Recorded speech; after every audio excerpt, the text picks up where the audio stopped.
नमस्कार दोस्तों। आज मैं इस पर विचार व्यक्त कर रहा हूँ कि जो प्रधानमंत्री जी बोल रहे हैं गरीबों को पूर्व के सरकार में गरीबों को हक नहीं मिला, इसी पर मैं अपना विचार व्यक्त कर रहा हूँ। मैं आपको बता देना चाहता हूँ कि अगर पूर्व की सरकार में गरीबों को हक नहीं मिलता तो चाय बेचने वाले गुजरात के मुख्यमंत्री नहीं बनते, न देश के प्रधानमंत्री बनते। कि और मैं बताता हूँ कि जो अन्य गृह मंत्री ने भी बोला था कुछ दिन पहले संसद में कि जो भविष्य में जो प्रधानमंत्री बनेगा वो पकौड़ा बेचने वाला बनेगा। इसका कहने का मतलब था कि अमित शाह जी बनेंगे प्रधानमंत्री, जो उन्होंने बताया था। तो आप इसी से अंदाज लगा सकते हैं कि अगर गरीब का हक मारा जाता पूर्व के सरकारों में तो ये न प्रधानमंत्री बनते, न गृह मंत्री बनते, न ये आगे प्रधानमंत्री बनने के ख्वाब देखते। एक चीज़ और मैं बताना चाहता हूँ इसमें कि जो बता रहे हैं कि यूपी में गरीबों को हक नहीं मिला खास करके, तो ये मैं बताता हूँ कि पूर्व में जो भी ओबीसी या एसी की सरकार बनी, चाहे मायावती हो, चाहे अखिलेश यादव जी हो, चाहे मुलायम सिंह यादव हो, या काशीराम के नेतृत्व में बना, तो तो गरीबों का कि गरीबों का अधिकार ही मिला। आप लोग सब देख रहे हैं या सुना भी है कि जो भी गरीब का डेवलपमेंट हुआ, ये बीजेपी की गवर्नमेंट तो अभी 2017 में बनी थी, किस रफ्तार से वहाँ पे विकास हुआ, सबको हक मिला। तो कैसे कहते हैं कि हक नहीं मिला, हक मार रहे हैं? हक तो इन लोग मार रहे हैं कि यहाँ तो अभी आप कुछ दिन पहले देखे गोरखपुर में जो वहाँ पे पुलिस ने किस तरह से मारा, जो कोई गुप्ता करके थे सोए हुए थे, और खासकर पुलिस को प्रमोशन दिया जा रहा है। तो हक तो छोड़िए, हक के साथ साथ तो खून भी मार दिया जा रहा है। अब सब दिन ने ओबीसी या एससी ने या गरीब तबके को जो भी उन्होंने बहुत संघर्ष किया, इतना संघर्ष किया कि अपने हड्डी तोड़ तोड़ के भी काम किया, फिर भी उनको हक जो हिसाब से मिलना चाहिए वो अभी नहीं मिल रहा है। और पहले का ही हक की बात है कि आज वो लड़ रहे हैं। इसी पर सूर्यकांत त्रिपाठी निराला ने एक राम की शक्ति पूजा कविता लिखा था। उसमें उन्होंने लिखा था कि धिक धिक जीवन को जो पाता ही आया विरोध, धिक साधन जिसके लिए सदा ही किया शोध। निराला जी इस कविता के माध्यम से, राम की शक्ति के पूजा के माध्यम से यह दिखाना चाहते हैं कि जो जिसका जो सब दिन जो अधिकार है जीवन के लिए, गरीब के लिए, और सब दिन ने इन्होंने शोध करने का मतलब सब दिन मेहनत किया। खास करके जो अभी के टाइम में अब इतना मेहनत कर रहे हैं फिर भी उनको डेवलपमेंट नहीं हो रहा है, नौकरी में आरक्षण खत्म किया जा रहा है। अभी एनपीएम जो नेशनल मोनेटाइजेशन पाइपलाइन है, उस तरह से आरक्षण खत्म करने की बात है। आप कहीं भी देख रहे हैं, आप आरक्षण नौकरियों में ख़त्म हो रही है।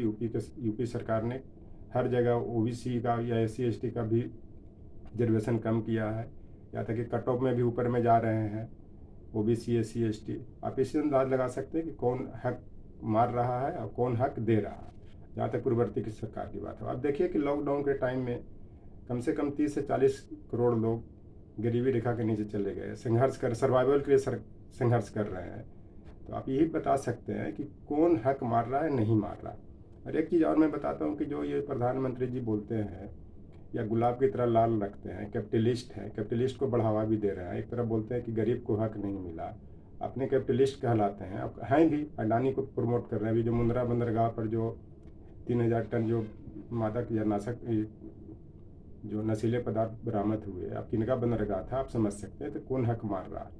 तो कैपिटलिस्ट की तरह कैपिटलिस्ट के लिए काम कर रहे हैं, कैपिटलिस्ट है भी। इसी पर एक कुकुरमुत्ता की कविता भी सूर्यकांत त्रिपाठी निराला ने लिखा था। उसमें गुलाब जो है, कुकुरमुत्ता मैंने गरीब का प्रतीक है, गुलाब जो है कैपिटलिस्ट का, अमीर का प्रतीक है। तो उसमें बताया गया है, कुकुरमुत्ता कहता है कि अबे सुन बे गुलाब, भूल मत जो पाई खुशबू रंगो आप, खून चूसा खात का तूने अशिष्ट डाल पर इतराटा कैपिटलिस्ट।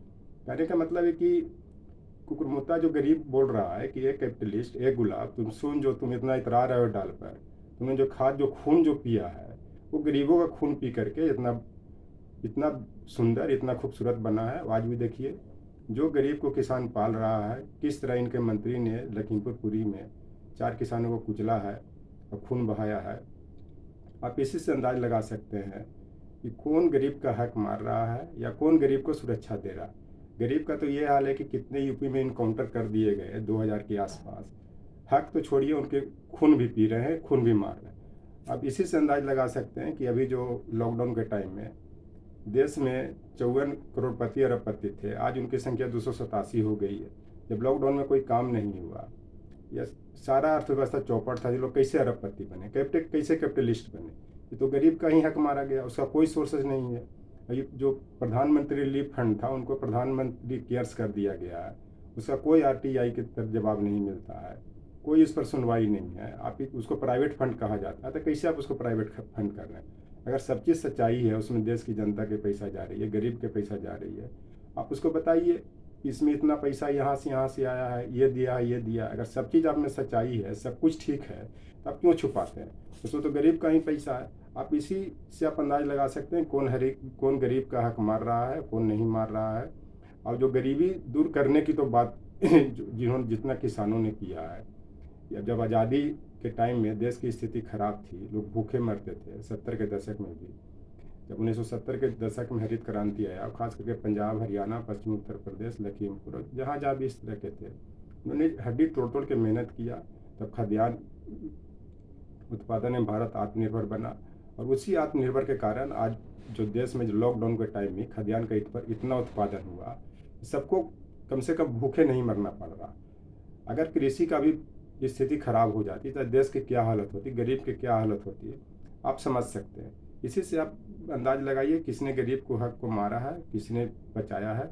और जहाँ तक पूर्ववर्ती सरकार की बात जो करते हैं ये लोग, वैसा सिचुएशन कभी नहीं आया है। खासकर डिमोनेटाइजेशन लॉकडाउन के टाइम में कितने गरीब सड़क पर कुचल करके मरे, हाईवे पर मरे, रेलवे ट्रैक पर मरे, लेकिन इस गवर्नमेंट ने कुछ नहीं सुना। कम से कम कि उनके लिए आने जाने की व्यवस्था हो, साधन की व्यवस्था किया जाए।